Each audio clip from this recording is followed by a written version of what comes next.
My guest today is Professor Amy Orsborn, who is Assistant Professor of Computer and Bioengineering at the University of Washington. She works at the intersection of engineering and neuroscience, building brain-machine interfaces to restore and rehabilitate motor function after injury.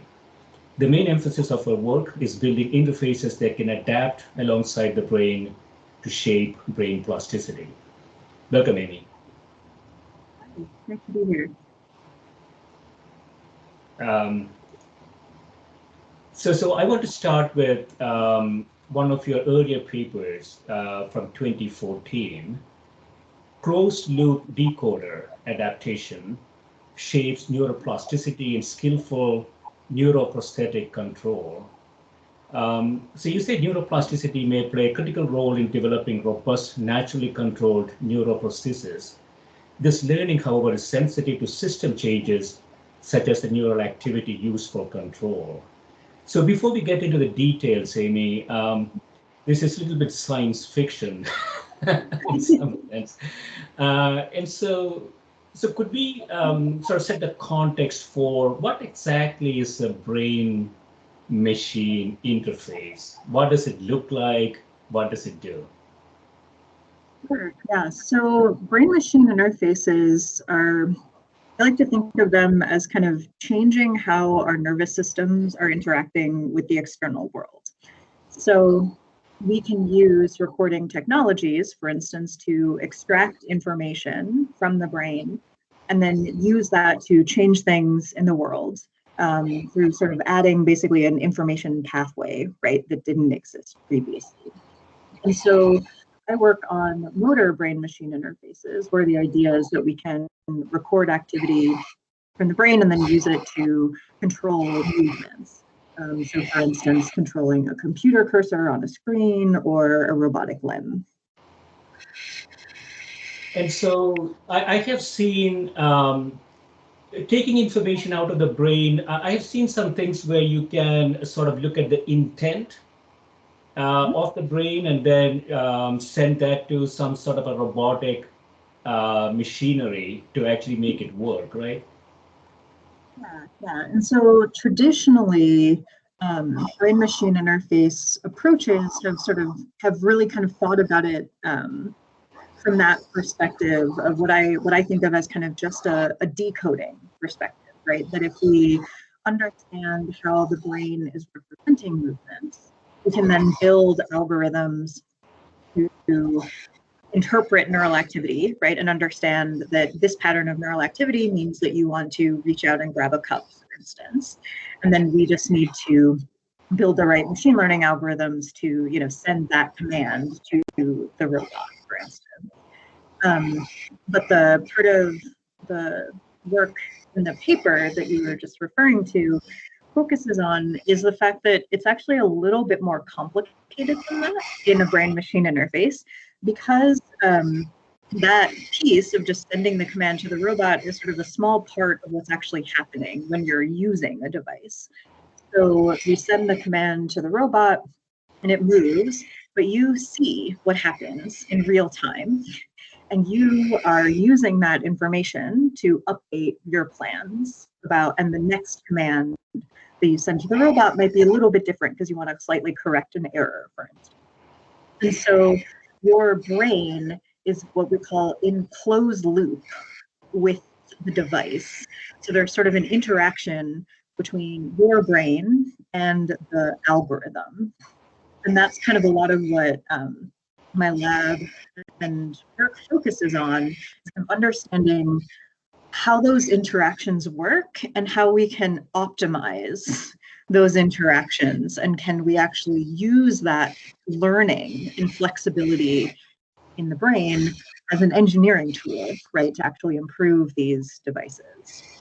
Yeah, that's really interesting. So if it is sort of a unidirectional, the brain makes an intention, the robot moves, and if that's the end of it, that's one thing.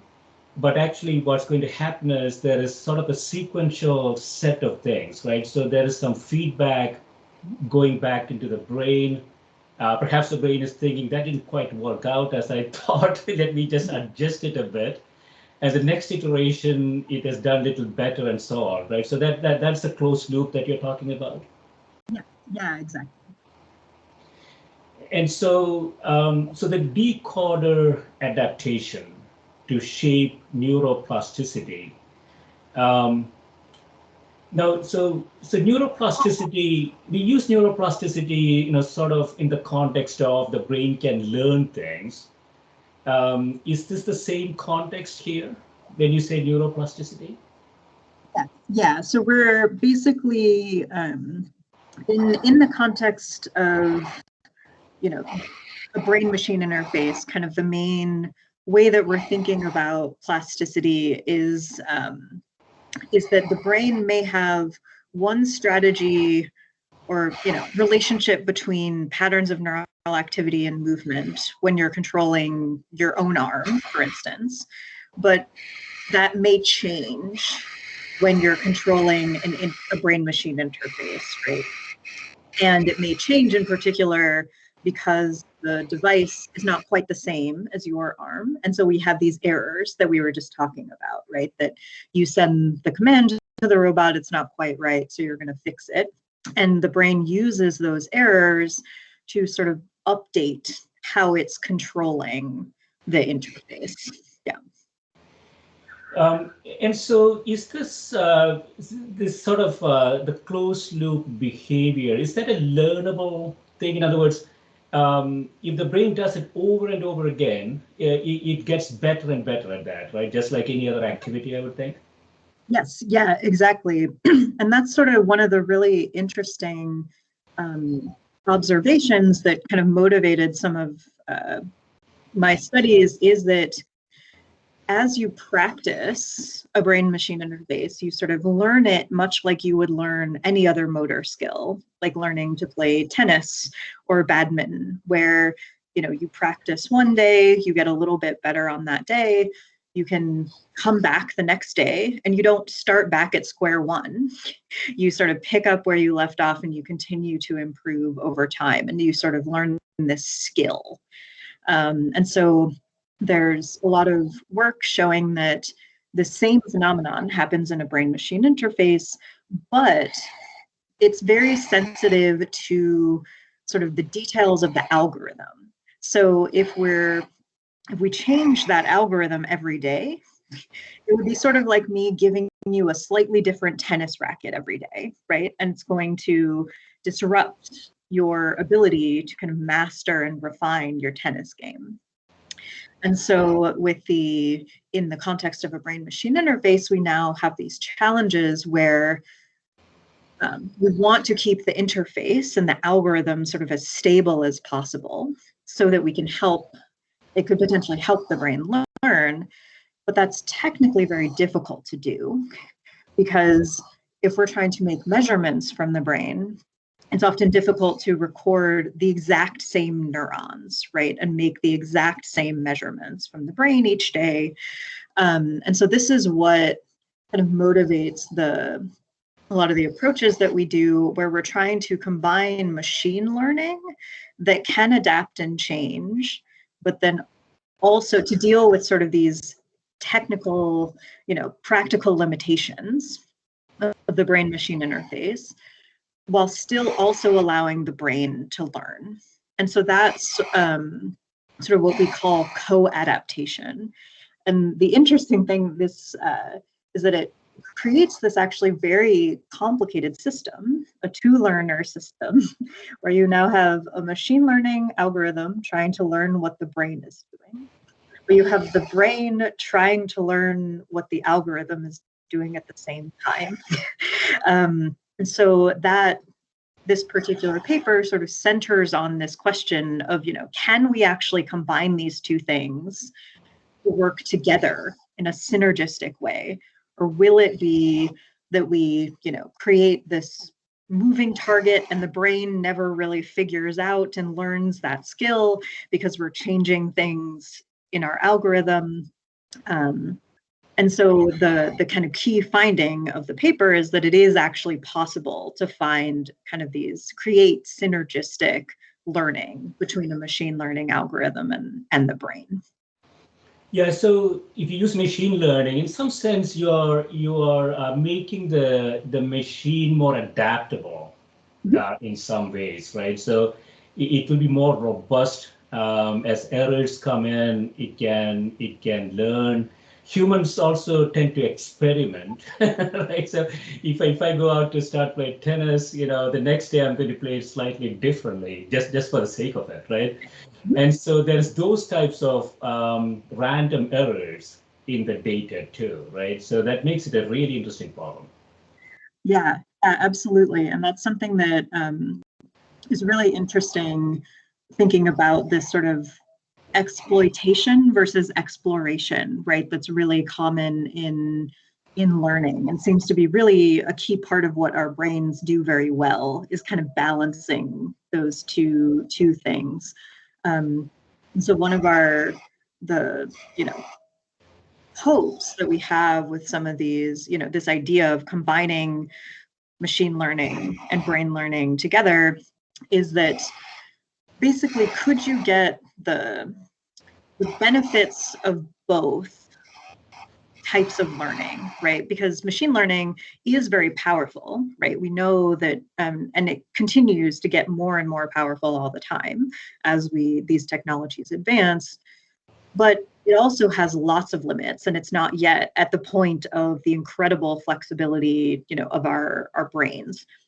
And so the theory behind, motivating kind of this goal of combining these two learners and making this slightly more complicated system is that could we actually get kind of the best of both worlds, right? And kind of balance the pros and cons of each kind of learning.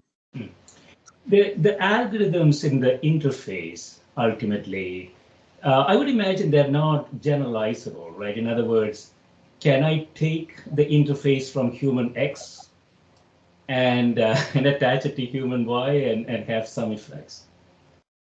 Yeah, they are not generalizable yet. There are definitely folks very interested in trying to understand how to do that. But right now, they are customized to each individual person. And that's actually some of where the adaptive algorithms, like what we're using in that paper, are very powerful. Is that what we can do with adaptive machine learning is basically, we can start with no good guess of like the mapping between neural activity and desired movement for a given person. We can just start with completely random parameters. And then what we do, it's a supervised technique, but so we look at the mistakes. So we start that interface. The cursor is just kind of moving wildly. And then we look at the mistakes. So we give you a target to try to hit. And then we say, okay, here's your target, but your cursor is going off in the wrong direction. Let me use that to update my algorithm. And if you do that sort of in real time, as someone is using the interface, you can quickly recalibrate basically the algorithm. And this has become a really common approach, in part because it's relatively quick. So we can do this on the order of, maybe a 5-minute, 10-minute calibration session for a given user. And that allows us to do this customization, right? And deal with the fact that we don't have good initial guesses in many cases for people. So I was wondering, Amy, so let's say the objective was to move the cursor to the top right corner of the screen. And as I attempt to do that, I see the cursor going to the top left corner. Now, in this adaptable algorithm, it can now, sort of look at that and say, what this person is really trying to do is this. And hence, I'm going to put an error, some sort of an error term in there. There's not necessarily an error term, but some kind of an adjustment in there, right? But it might also reinforce that behavior, because you're going to get what you look for, even though what you're trying to do is not what you actually got. Yeah, that's exactly right. So one of the limitations of these approaches is sort of this, that it's a supervised algorithm. So it involves us making assumptions about what you were trying to do. So that does then bias our solutions, right, towards these assumptions. So there's some really interesting directions for, and I should also say that this becomes even more challenging as we start thinking about trying to build more complicated interfaces. So right now, these approaches are very, very good at building brain-machine interfaces for controlling simple things, like moving a cursor on a computer screen. That's two-dimensional. Our movements, just our hand plus our arm, is 27-dimensional in terms of the different ways that we move our hands. And so thinking about how to scale up these approaches to really complex movements is to some extent an open question. It has been done, but it's difficult. So that's one direction that's interesting. The other is thinking about how we can move this towards unsupervised, right? So rather than me assuming what you're trying to do, can I not need that error signal in some way? Or could I get that error signal actually from your brain? So there are some interesting ideas where we know that our brains represent errors that we make in movements. And could we actually use your neural activity to see, oh, you meant to do this, but you actually did that, right? And then we could use that signal to update our algorithms. And those are some examples of, directions in some of these machine learning approaches that are potentially really interesting. Yeah, the generalizability would be really interesting if we can get there. I was wondering, there could be some sort of an unsupervised technique on top of the machine learning algorithm. So suppose I have 5 different people doing an activity.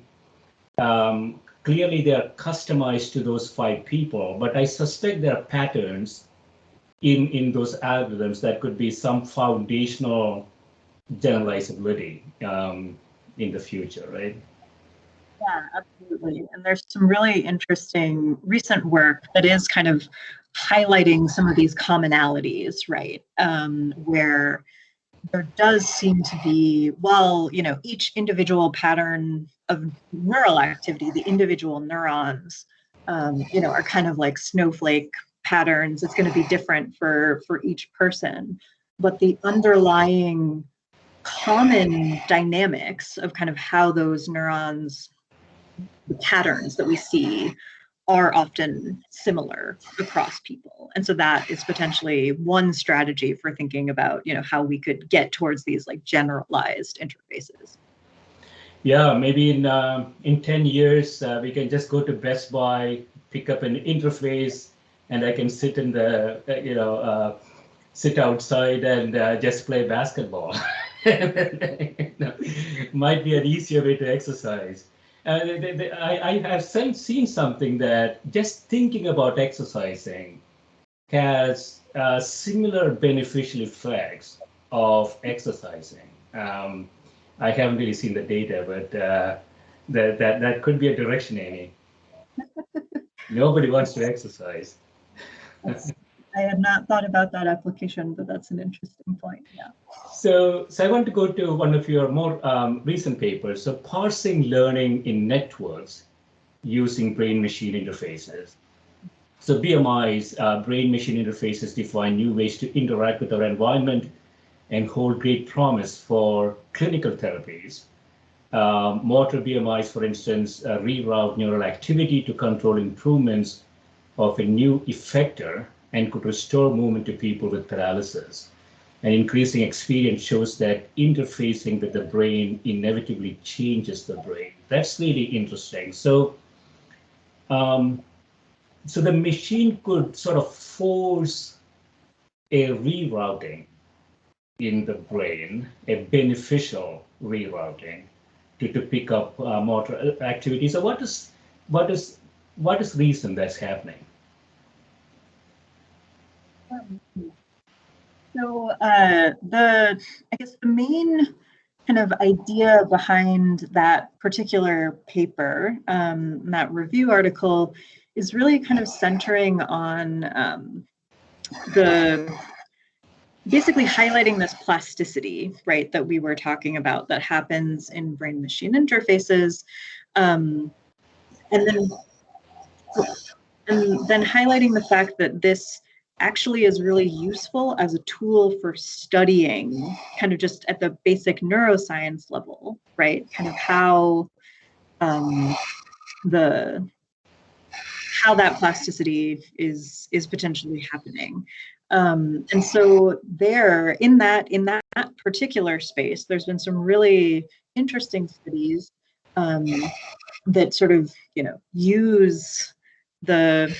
basically use the artificiality, right, of this kind of rerouting of information that happens in a brain-machine interface to gain some insights into kind of how these brain networks are working. Yeah, so in some sense, you could use the machine to, I don't know if it's the right way to think about it, Amy, machine to exercise the brain, in the sense that, if we can figure out where activity needs to be, I don't know if we are anywhere there right now, but if that is predictable, then you can have an algorithm that sort of reinforces that area or something along those lines, right? Is that possible? Yeah, so that's a really interesting direction for these principles, right, of plasticity in brain-machine interfaces. And one direction that I'm particularly interested in is thinking about, can we use these for rehabilitation, for instance? So right now, people are mostly focusing on restoring function, right? So if you are paralyzed, can I give you a new robotic limb, or can I reanimate your limb? But it would be a device that would stay with you forever. You would always, use that brain-machine interface. But if we could, sort of exactly like you said, reroute, and retrain the brain to generate new patterns of activity, then we could use the device as sort of a temporary solution, right? And eventually kind of bypass an injury that you had, like a stroke, to then just sort of restore your own natural movements. And so BMIs have been used for that purpose. And there's some promising results suggesting that it could work. They've mostly been done with non-invasive measurements. So for instance, a hat that you put on with a bunch of sensors called EEG, or electrocorticography, electroencephalography. There's a lot of different kinds of neural measurements, but one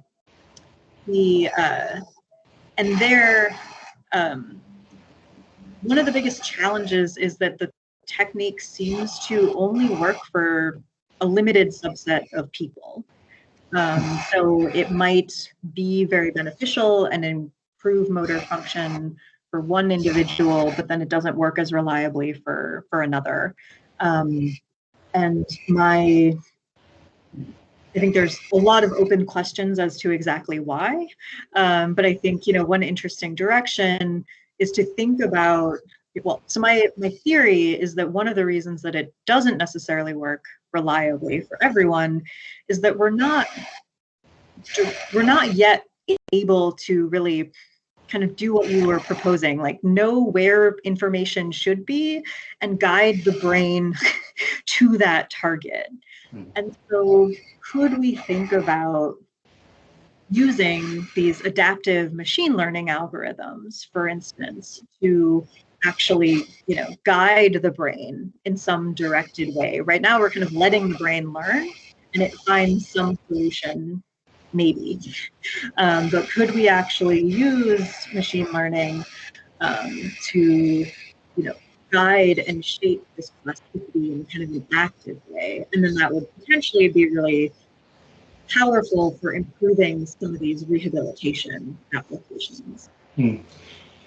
Yeah, sounds to me that machine learning has a lot of scope there, right? So brains are obviously not standardizable, but there are some commonalities. So the interface could have some starting heuristics, algorithms, intelligence that, given a pattern, it could predict what might be sort of the next step it could take, right? And then once it has some basic stuff, it can learn from that and go from there, possibly. Yeah, and I think that's definitely a direction that we're kind of generally very interested in, and actually connects a little bit with, I think, another paper that we're going to discuss later, but that thinking about machine learning algorithms that are not just trying to predict your movements, but they're also trying to predict where is your neural activity going, right? What are you learning, and where are you going to be, at some future time point? And so that's a very open direction, frankly, and a new area of research for us, but one that I'm really excited about. Yeah, that's really exciting. So let's talk about that. So that's a recent paper, A Game-Theoretic Model for Co-Adaptive Brain-Machine Interface. So game theory, obviously, there's a lot of work in economics. And so this is sort of a pair, one a human, the other a machine, each trying to sort of anticipate the next move of the other. And then I guess making appropriate decisions, right, and actions. And so is there a specific context? I don't think I have the details of the paper in front of me, but is there a specific example that you've been trying to do here? Yeah, this model, so this is early work that's a collaboration with a colleague of mine here at University of Washington, Sam Burden. And he does a lot of work on game theory, and he's applied it in part thinking about how humans and robots interact. And so we're kind of trying to take where the goal, similar to brain-machine interfaces, is can they interact in a synergistic way, right? You have a machine learning agent within a robot, but it needs to work together with humans in a smart way. And so that has so many parallels with what we're doing in these brain-machine interface systems, right? Because we have a user that's dynamically interacting with these machine learning agents. And so we started talking and saw lots of interesting parallels.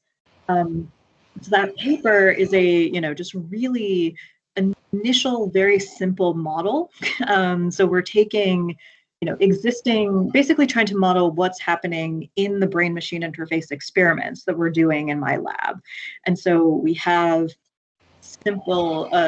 relatively simple machine learning algorithms, or a brain-machine interface algorithm that's just taking neural activity and mapping it to the position of a cursor on a computer screen. And that is some simple linear relationship. We then say that the brain has its own parallel linear model of, if you tell me to reach to this target, this is the pattern of neural activity I should generate, right? And so now with these two, the encoder in the brain and the decoder in the machine learning algorithm, the question becomes, how are these two things going to adapt over time when we put them into interacting with each other? And so the model we define cost functions, which are basically say how these two systems are going to change over time. And so we say that the brain is obviously trying to minimize its error. We're trying to do the task correctly. But we say that the brain also cares about minimizing its energy, basically. So it wants to keep firing rate very low. We don't want to generate huge patterns of neural activity to solve the task. And then on the decoder side, we say that it also cares about minimizing the task error, right? And traditional brain-machine interface approaches, where you're just thinking about the decoder as a machine learning agent, all it would do is try to perfectly match the brain. And so it would only care about kind of task error. But we give the decoder additional priorities. So it's an agent, that is making decisions on its own, where, it maybe also doesn't want to bend over backwards to meet the user. It doesn't want to move that far.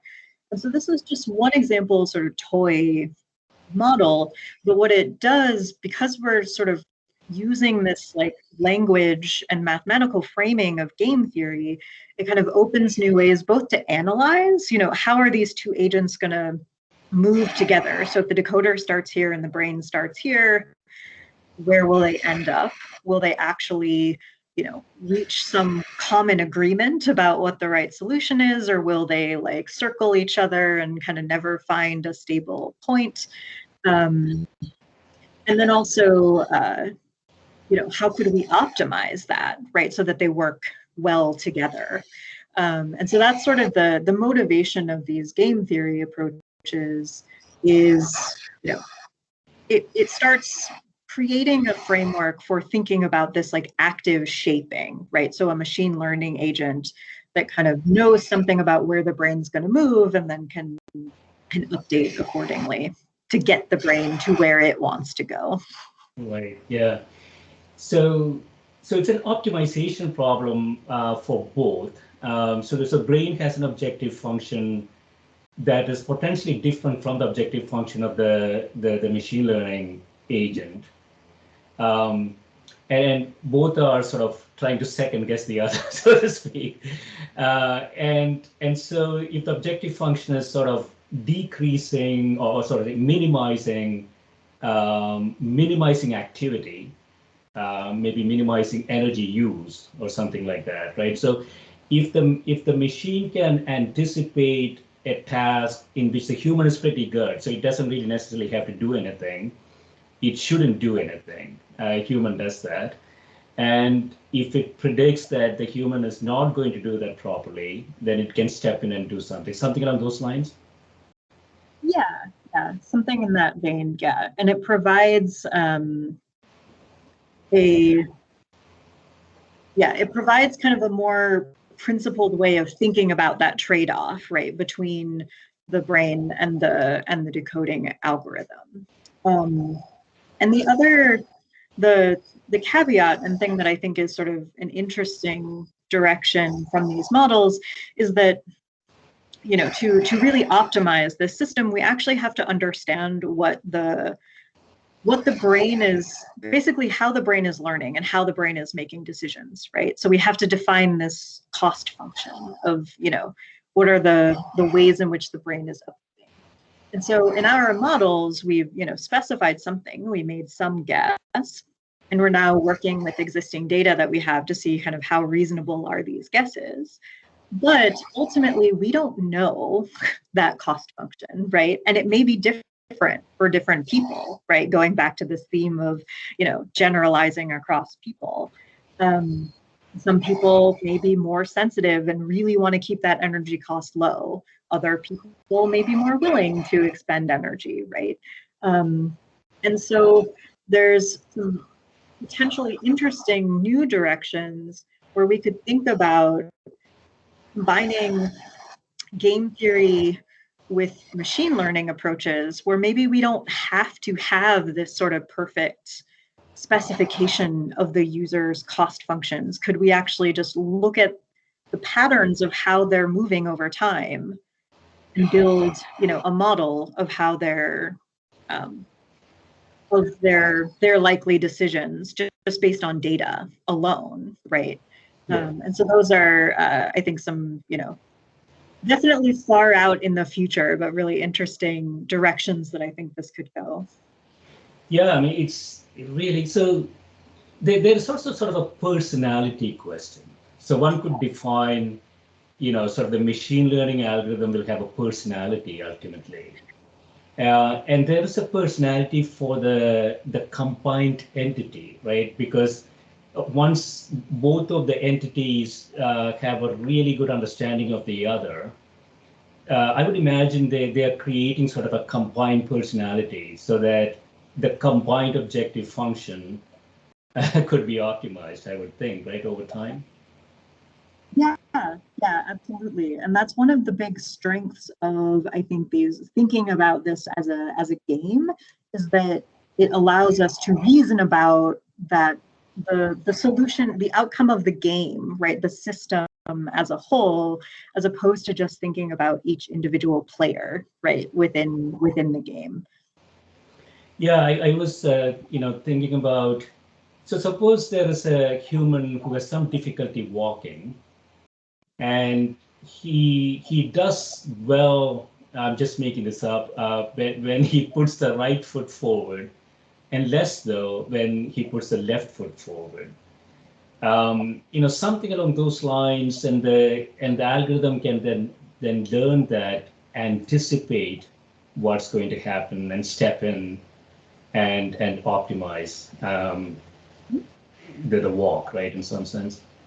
Yeah. So I think and the other thing to goal, I think, for a lot of the things we're thinking about is, could the algorithm also adapt in some way to actually make the user better able to make, movements with the left leg, for instance. And so that definitely is a far-reaching kind of ambitious goal, but that's kind of the direction that we're thinking is, can we build these interfaces, not just to sort of assist when needed, which is obviously potentially very useful, but to actually, retrain and sort of use that plasticity and guide the user so that they ultimately don't need that assistance over time. It's also a question of the cost function. So everything sort of goes back to what's objective function of the machine, right? So suppose the machine has some initial conditions, initial objective function, and the tactical goal is to walk. Maybe the strategic goal is to let the person walk better. I'm just making this up, right? And so it has to sort of combine, sort of the immediate gratification question, and then what is sort of the strategic requirements are, right? You could sort of, I'm wondering if you go in and change the objective function over time, that might be less efficient, right? There has to be machine learning techniques that some sort of reinforcement learning, some sort of, optimization technique that might be useful. Yeah, that's an interesting direction. Definitely something that we have not thought about too carefully yet, but I definitely think that for having systems where the objective functions themselves are evolving over time, right, is a definitely an interesting direction. Right now, we're really, it's already hard enough, I guess, to like with a system that, with a game that has defined rules, just even understanding, if the brain has this goal and the decoder has this goal, where will they ultimately end up is already a sufficiently difficult challenge. But I think you're definitely right, and it's also very I think relevant ultimately, because we know that in natural motor learning, right, kind of going back to the previous things about like explore versus exploit, right, we have different strategies, and our objectives in learning may evolve over time as well. So I think that will be definitely a direction that we're going to have to think about carefully. How about more than two players? Have you done that? We have not done that yet, but I think it's a really interesting direction. The collaborations, so Sam Burden, my collaborator, has other projects that are thinking about kind of multi-agent systems, and a lot of the approaches that we're using in the brain-machine interface context do generalize to multiplayer, but I have trouble thinking about what. I'm sure there will be eventual very sci-fi applications of neural interfaces with multiple players, but I haven't quite grokked what that would be quite yet. I mean, there's scope for specialization, right? I was thinking about, deep learning neural networks, where, certain parts of the deep learning network specializes in understanding or seeing or whatever, right, of something. So one could imagine if I have multiple agents along with me, maybe different agents will specialize in certain aspects of that objective and get better and better at that. That requires obviously a lot of coordination and a lot of data, but yeah. Yeah, that's interesting. And I think it could sort of thinking a little bit more about, how that could apply to like a motor brain-machine interface. There are a lot of strategies right now where, for instance, if we want to control a robot, that has an arm plus a hand, there are sort of slightly separate algorithms for getting your hand to a particular location, and then another one for opening and closing the hand, for instance. And so whether or not those algorithms should be one agent, right, that kind of learns together, versus maybe they should actually be separate agents and they have their own separate objectives and adaptation. That's a really interesting question. And I think, in the context of thinking about restoring very complex functions, right, it may actually make a lot of sense to think about those as sort of independent modules that are dedicated to particular aspects of movement, for instance. Yeah, so from a practical perspective, I guess the unsupervised context is really interesting, right? So suppose I can take a plain vanilla network and I start wearing it, and the network learns over time, makes me more efficient. It doesn't have to be just motor functions, right? It could also be how I study, how I think. All sorts of things could happen, right? I mean, I could have machines that let me conceptualize better, perhaps. Yeah, I think there are all sorts of really interesting potential applications for these sorts of engineered plasticity, right? Sort of the goal of like training the brain or sort of optimizing any neural behavior, right, through a combination of brain plasticity and machine learning. And I know of, I don't myself do that work, but I do know of people that are very interested, for instance, in like a smart heads-up display, for instance, where can I record your neural activity and based on a machine learning algorithm decide what is the best time to show you information so that you can maximally process it, right?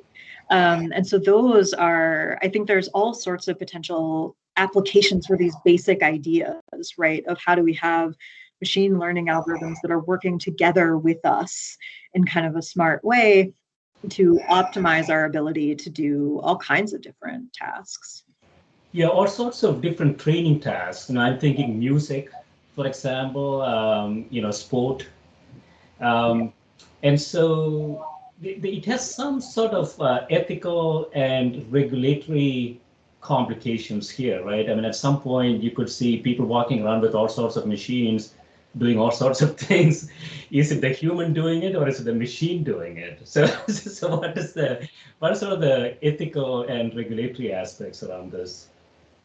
Yeah, that's a great question. I think there's these kinds of areas, especially these sort of closed loop interfaces, combining machine learning, with how we are, with the devices, right, that we're building for people, raise huge ethical considerations that we really have to think about. And one of the things that I'm particularly excited about being at the University of Washington is that we actually have quite a large neuroethics group. And there's our Center for Neural Technology actually sort of has great programs to kind of put the ethicists, in the rooms as scientists are having these discussions, because we need to be really proactive, right, and kind of thinking about some of these issues. So one example of kind of an important question becomes this issue of agency, right? Sort of, is it me or is it the machine, right? And at what point is it actually are the two kind of difficult to separate? And so there's some really nice work that's been done in the context of deep brain stimulation, where people are building a lot of these kind of closed loop algorithms where you know, I don't adjust my stimulation parameters, but an algorithm does for me to optimize control of tremors for people with Parkinson's. And so there's some really nice work where collaborating with patients, finding out what they want, what their concerns and considerations are, what do they want and need in an algorithm. And one of the key things that they found in particular is that people really wanted the ability to just, quickly intervene and like turn things off. Sort of simple, relatively simple mechanisms of providing additional agency, right, to the user become really important. And so I think these are going to be, very important considerations as we move forward. And it's going to be really important to talk with all of the stakeholders, right, in these spaces to really understand how to do this work in a smart and ethical way. Yeah, I mean, it's quite scary how fast the field is developing, right? It doesn't seem like we have a lot of time. And, I'm thinking, legal, I can see this coming. Somebody committed a crime and then turns around and says, it's not me, it's my machine that did the crime. And, how do you parse that out ultimately in the court system? So I have a nagging feeling, Amy, that we are a little bit behind on that legal and regulatory aspects of AI because the field is expanding quite rapidly. Yeah, I think, this is definitely not my main area of expertise, but I think that it's definitely something that should be an important focus and, increasingly on the radar for sure. Yeah, I think that there's a wide range of, complex questions where, so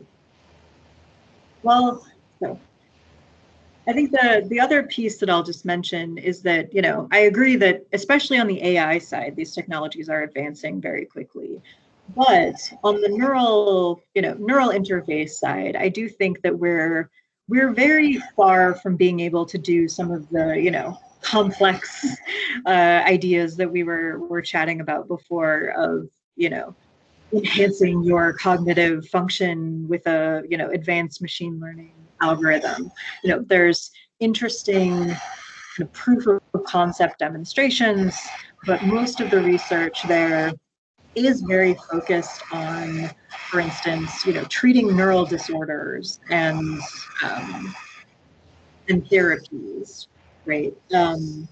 But I think that, on the neural side of these particular AI applications, I think, hopefully we aren't too far behind the ball on some of these things, but I think you're absolutely right to kind of raise that consideration. I hope that, the legal and regulatory scholars are thinking about these questions.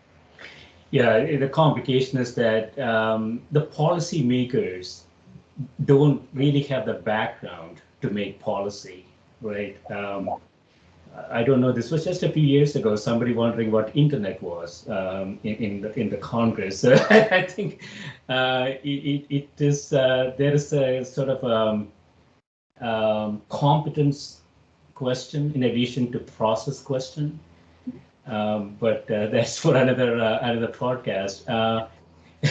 And so in conclusion, I want to ask you, you're doing a lot of work in this area.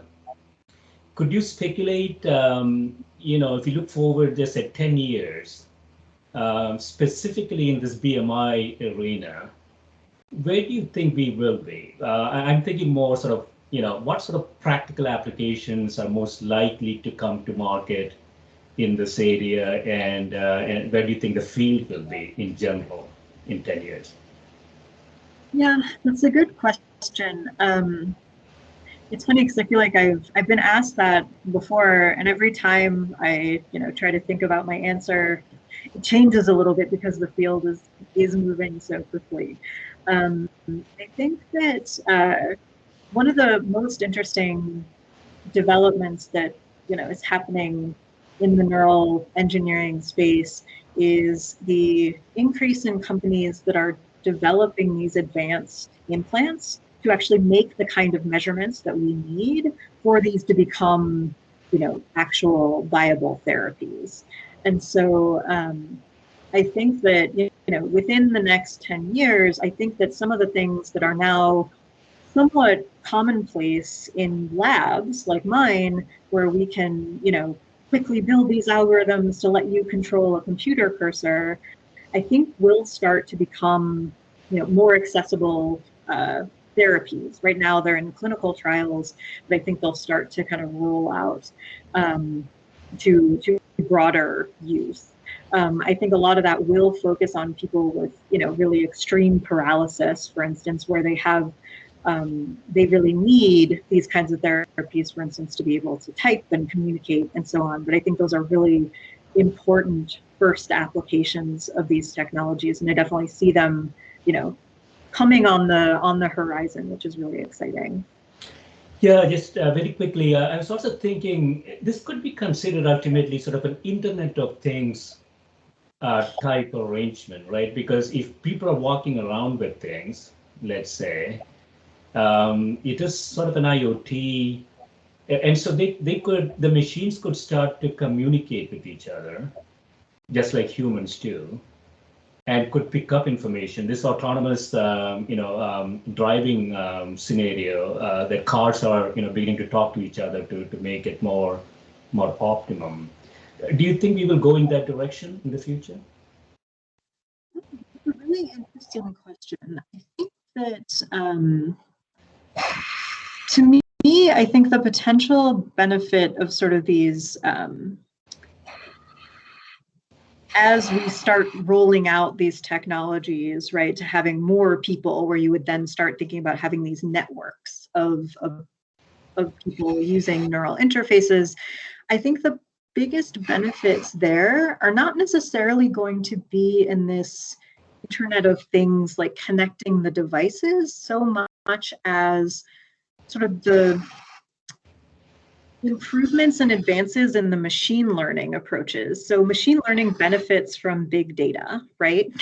And that's how Google, for instance, is so successful at, giving us optimal search information, is because they have tons of data on all sorts of different people.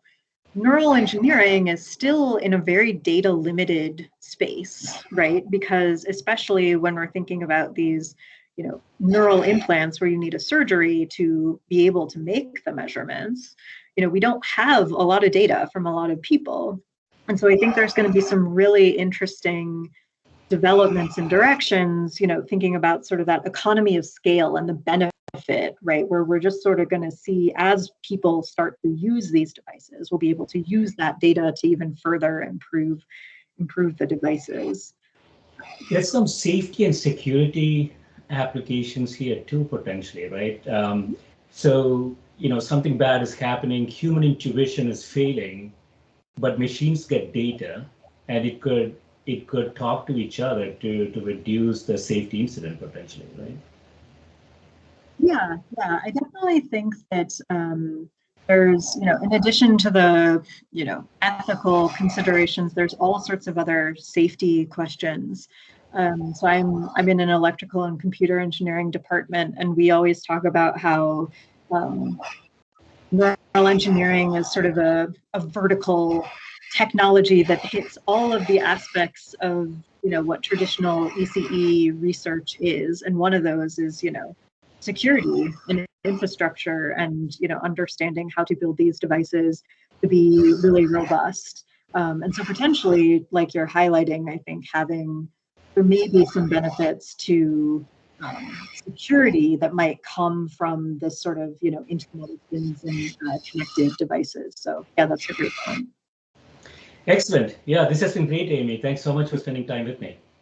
Yeah, thank you so much for having me. I really enjoyed it. Thank you.